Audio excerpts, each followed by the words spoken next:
පියසෙවිතෝ ආදරයෙන් පිළිගන්නවා. ඉතින් මම අද කියලා දෙන්න කියලා හිතුවා. ගොඩක් දිනක් මගෙන් ඉල්ලීම් කරලා තිබුණා. සාමාන්‍යයෙන් ලදරුවෙකුට කොටන් පෑන්ට් එකක් මහ ගන්න හැටි කියලා දෙන්න කියලා. ඉතින් මේක ඇත්තටම බිස්නස් එකක් විදිහට කරන්නත් පුළුවන්.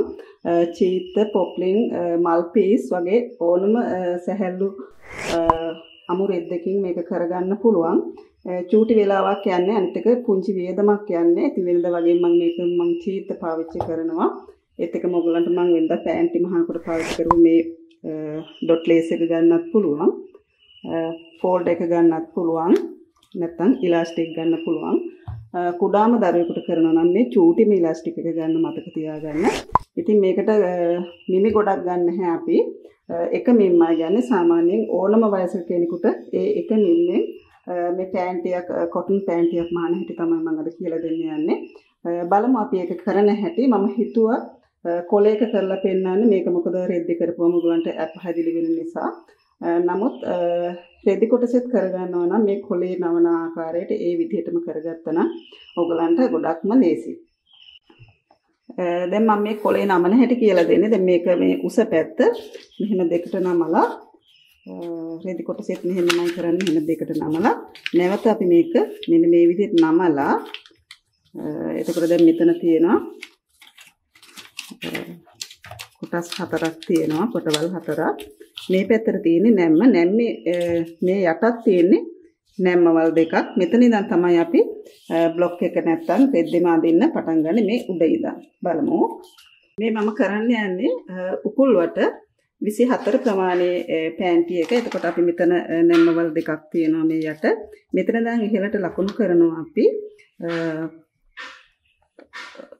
උකුල් වට බෙදීම 4 එකතු කිරීම අඟල් 1 කියන උත්තරය. එතකොට මේ නැම්මේ ඉඳන් ඉහළට තමයි එක ලකුණු කරන්න ඕනේ. මෙතන ඉඳන් ඉහළට ලකුණු කරා. යෝනම් අකුරක් දාන්නම් මම අකුරු A. මෙතන B කියලා දානවා. මේක සමානයි AB. ඊට පස්සේ A වලින් ඉඳන් දකුණු පැත්තට ලකුණු කරනවා. උකුල් වට බෙදීම 4 එකතු කිරීම අඟල් භාග කියන උත්තරේ. මේ පැත්තට එතකොට මගේ ඉන්නේ 6:00යි. ඒ ප්‍රමාණයට මම එහෙම රේඛාවක් අඳිනවා.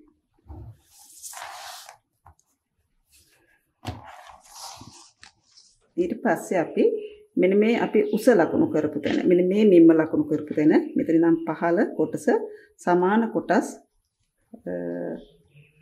4කට ලකුණු කරගන්නවා. පැහැදිලි ඇති. ඊට පස්සේ අපි මේ රේඛාව මෙහෙම තියලා මේ පැත්තට යා කරගන්න.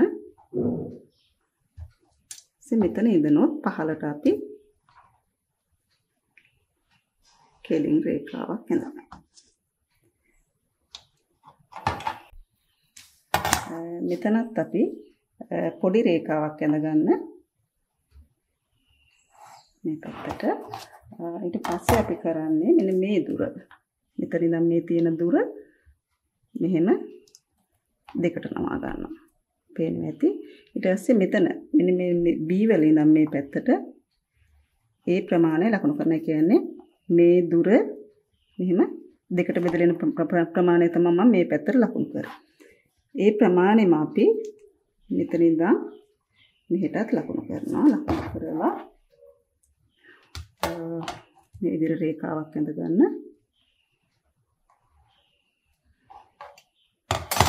ඊට පස්සේ මෙන්න මේ දුර 1.3 කාලක් තියෙනවා. මේ දුර මෙතන ඉඳන් ඊට වඩා අඟල් භාගයක් කියන්නේ 1.3 කාලට වඩා මෙතනට 1.3 කාල වෙන්නේ. තව අඟල් භාගයක් එකතු කරලා අපි මෙතන ඉඳන් පහළට ලකුණු කරනවා. නැවත බලන්න මෙන්න මේ දුර මෙතන ඉඳන් මෙතනට ලකුණු කරනවා.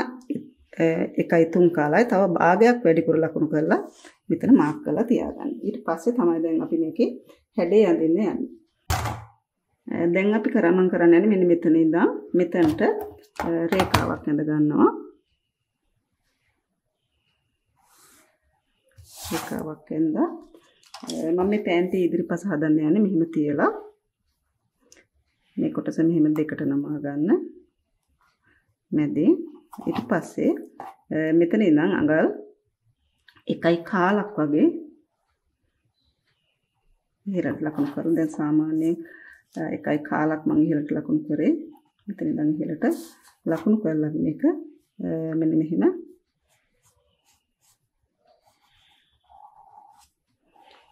කර්ව් රූල් එකනොත් පුළුවන්. මෙතනින් තව චූට්ටක් බලන්න. මෙන්න මෙතනින් තව චූට්ටක් කාලක් වගේ. මෙතන ඉඳන් කාලක් වගේ අරගෙන මේක මෙහෙම ඇඳ ගන්න තියෙන්නේ. ඊට පස්සේ මෙන්න මේ දුරේ මැදට මේක මෙන්න මෙහෙම යා කරන්න. පැහැදිලි ඇති. එතකොට අපි මේ ටික තමයි අපේ ඉදිරිපස කොටසට යන්නේ. ඊට පස්සේ පිටිපස කොටස බලමු. දැන් මම පිටිපස පළව කරන්න යන්නේ. දැන් මෙන්න මෙතන ඉඳන් මම මෙතන ඉදිරිපසට කාලක් වගේ දැම්මේ. පිටිපසට අපි මේක කරනකොට අඟල් භාගයක්, ඒ කියන්නේ මෙතන ඉඳන් අඟල් භාගයක් වගේ දාන්න. ඔයාලට පේනවා ඇති. මෙන්න මෙතනට භාගයක් වගේ දාලා මෙතන අපි මැද ලකුණු කරගත්ත තැනින් කාලට පෙරි චුට්ටක් අඩුම ලකුණු කරේ ලකුණු කරලා අපි මේක භාගයක්ම ලකුණු කරගන්නකෝ. වැරදිනවා නම් භාගයක්ම ලකුණු කරලා මේ විදිහට ඇඳ ගන්න. මේක ලකුණු කරන්නේ මෙන්න මේ දුරේ මැදට තමයි අපි මේක සම්බන්ධ කරන්නේ. ඊට පස්සේ අපි මේකේ මෙතනින් අඟල් කාලක් වගේ මෙහාට කරලා මේක මේ විදිහට ගෙවිගෙන යන්න ඇඳ ගන්න පුළුවන්. දැන් අපි බලමු මේක කපා ගන්න කොහොමද කියලා. දැන් මේ මම කපන්නේ ඉස්සලම මෙන්න මේ රතු පාට හැඩය තමයි මෙතන ඉඳන් වලට පේනවා.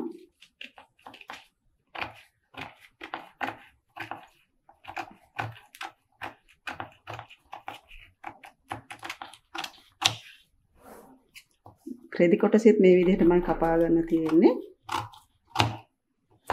ඊට පස්සේ අපි මෙන්න මේ ටික මේ විදිහට කැපුවා.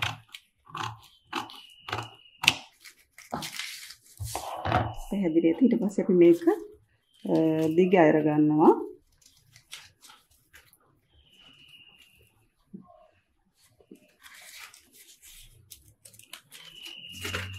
මෙහෙම තියෙන්නේ. ඊට පස්සේ මේක සම්පූර්ණයෙන්ම අපි මේ විදිහට දිග අයර ගන්නවා. පැහැදිලිද? ඊට පස්සේ මෙන්න මේ කොටස මෙතන දැන් කළු පාට වක්‍රේ තියෙන ඒ කොටස විතරක් අපි මෙහෙම දෙක සමා ගන්නවා මේ විදිහට. පැහැදිලි ඇති. දැන් මම කපන්න යන්නේ මේකේ මෙන්න මේ කළු පාට හැඩයේ දිගේ මේ විදිහට දැන්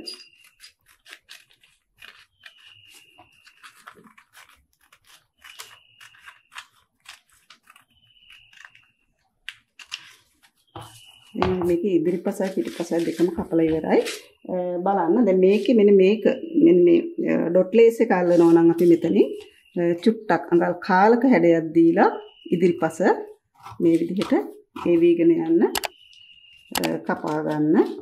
ඉලාස්ටික් එකක් දානවා නම් අපි දැන් මේක අඳිද්දී ඉහළට මහුම් වාසි අඟල් භාගයක් වගේ තියලා තමයි අපි අඳ ගන්න ඕනේ. ඒක මට කියන්න අමතක වුණා.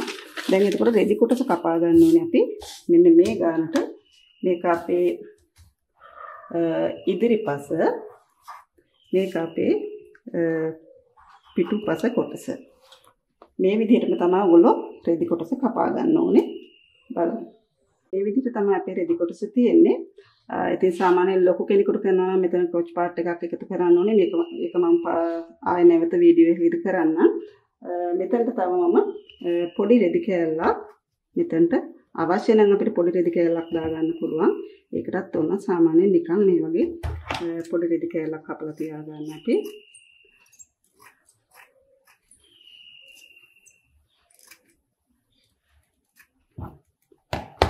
මෙන්න මේ ප්‍රමාණයට වගේ පොඩි රෙදි කෑල්ලක් කපලා තියාගන්න. එතකොට දැන් අපිට තියෙන්නේ මේක මහන හැටි බලමු.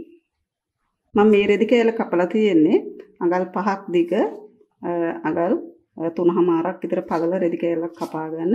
ඒකේ මැද තමයි මම මේ මාක් කරලා තියෙන්නේ. මේකෙත් මම මෙහෙම දෙකට නැමුවට පස්සේ මේකේ මැද තමයි මේ මාක් කරලා තියෙන්නේ. අපි බලමු. ඊට පස්සේ මේක මෙහෙම තියලා පොඩි වාටියක් දාලා මහ ගන්නනේ බලමු අපි. කපාගත්ත පොඩි රෙදි කෑල්ල මම කපාගත්ත පොඩි රෙදි කෑල්ල මේක මැද්දට තියලා අල්පනිත්තක් ගහලා පොඩ්ඩක් යටට අඟල් කාලක් වගේ නමලා මේ විදිහට මහ ගන්න. මේක අතරම චූට්ලා මේකට අවශ්‍යම නැහැ. නමුත් මේක කියලා දෙන්න ඕනේ හිමම කරනවා.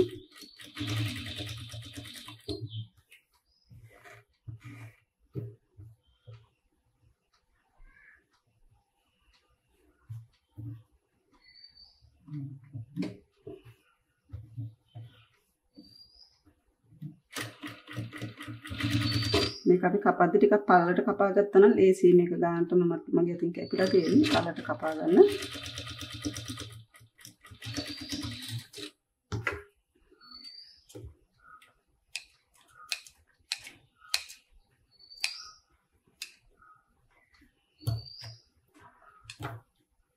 ඊට පස්සේ අපි මේ වැඩි හරිය මේක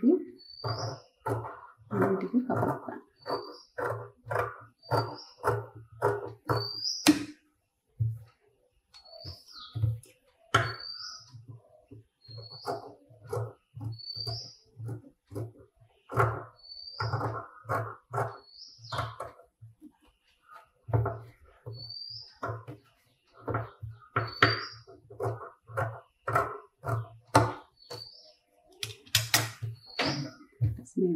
දැන් අපිට තියෙන්නේ මගේ පසුගිය වීඩියෝ වල මම මේක ඩොට් ලේස් එක අල්ලන හැටි කියලා දුන්නා. නමුත් දැන් අලුතෙන් සම්බන්ධ වෙන කෙනෙකුට මම මේක පැහැදිලි වෙන්න කියලා දෙන්න.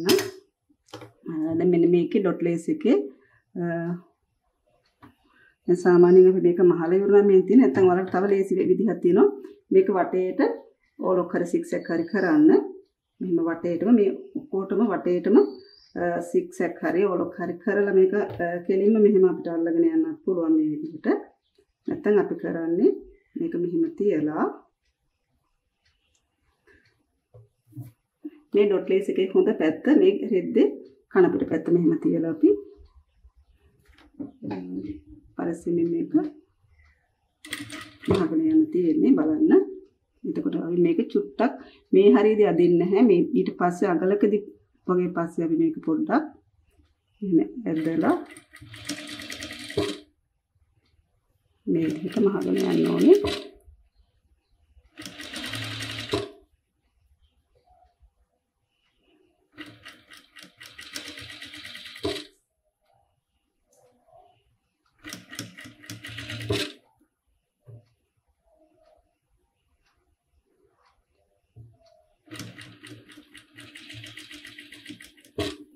ඊට පස්සේ මෙතනින් පස්සේ අපි මේක අදින්න නැතුව තමයි මෙහෙම සාමාන්‍ය විදිහට කියලා මහගෙන යන්නේ.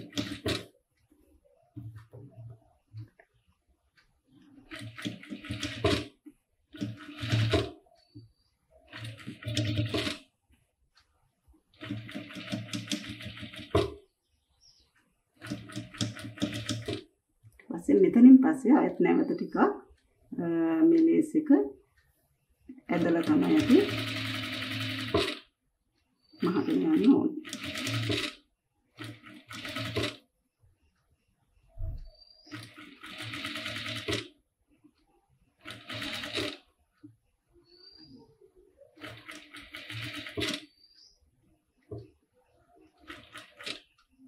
මේ හරියදී අපි අදින්න නැතුව තමයි මහන්න ඕනේ.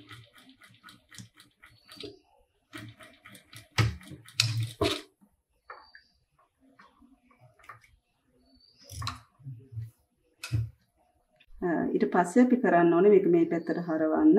පැහැදිලි ඇතිනේ. මේ පැත්තට හරවලා මෙහෙම තියාගන්න ගානටම තියාගන්න.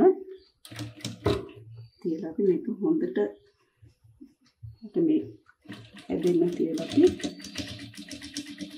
ගානට දෙන්න මහගෙන යනවා.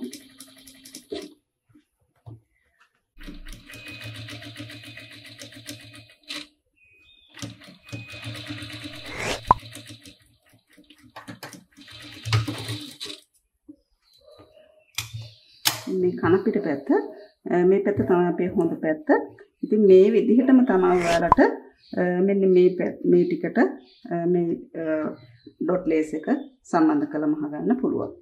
ඊට මම දැන් දෙපැත්තටම අල්ලලා තියෙන්නේ. ඊට පස්සේ වලට තියෙන්නේ මෙතන උඩටත් මේ විදිහටම මේ අල්ලපු විදිහටම මේ ඩොට් ලේස් එක මේ දෙපැත්තට සම්බන්ධ කරලා මහ ගන්න. බලන්න මේ විදිහට තියෙන්නේ. දැන් අපිට පුළුවන් මෙතන මේ අංශය මෙහෙම එක ඕලොක් කරලා මහ ගන්න පුළුවන්. නැත්නම් සික්සැක් හරි කරන්න පුළුවන්. නැත්නම් ඔයගලන්ට මේක පසුගිය වීඩියෝ එකක් මම කියලා දීලා තියෙනවා. මේක දැන් මම හොඳ පැත්තෙන් මහන්නේ. එතකොට ඕලොක් කරන්න ඕනේ නැහැ. සික්සැක් කරන්න ඕනෙත් නැහැ. මේක මෙහෙම මහලා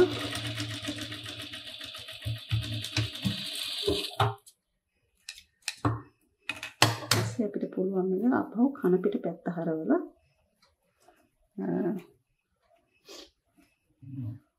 නැවත මෙතනින් මහුමක් දාන්න. ඉතින් එතකොට අපිට මේ ඕලොක් මැෂින් එකක් සික්සැක් මැෂින් එකක් නැති කෙනෙකුට උනත් මේක ඇත්තටම බිස්නස් එකක් විදිහට මේක කරන්න පුළුවන් දෙයක්.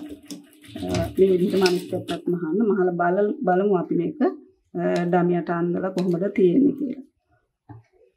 ඉතින් මේ විදිහට තියෙන්නේ මෙතනට ඔයාලට පුළුවන් පොඩි මලක් අල්ලන්න රිදි වලින්ම හදලා අල්ලන්නත් පුළුවන් රිබන් වලින් අල්ලන්නත් පුළුවන් නැත්නම් පබළු දෙක තුනක් ඉස්සරහ පැත්තට මෙහෙම අල්ලන්න. බලමු අපි දැන් මේක ඩමියට අන්දලා කොහොමද තියෙන්නේ කියලා. ඉතින් මේ විදිහට තමයි අපේ මහමු පෑන්ටිය තියෙන්නේ. ඉතින් මේක ඉදිරිපස්ස බලමු අපි පිටිපස්සත් හරවලා කොහොමද තියෙන්නේ කියලා. විදිහට තමයි අපි මහමු පෑන්ටිය පිටිපස්ස කොටස තියෙන්නේ. ඉතින් ගොඩක් ලස්සනයි උත්සාහ කරලා බලන්න. ඔයාලා ස්වයං රැකියාවක් විදිහට කරන්න පුළුවන්. මේක පොඩි වේදනාවක් ගැන චූටි රෙදි කැලක් මේක කරගන්න පුළුවන්. ඉතින් අද ඔයාලට මම කරපු වීඩියෝ ගොඩක් වැදගත් වෙයි කියලා මම හිතනවා. ඉතින් මේ වීඩියෝ එකට කැමති නම් ලයික් එකක් දාන්න. වීඩියෝ එක යාළුවන්ට බලන්න ෂෙයා කරන්න අමතක කරන්න එපා. තවත් මෙවැනි පාඩමකින් අපි හමු වෙමු. ආයුබෝවන්.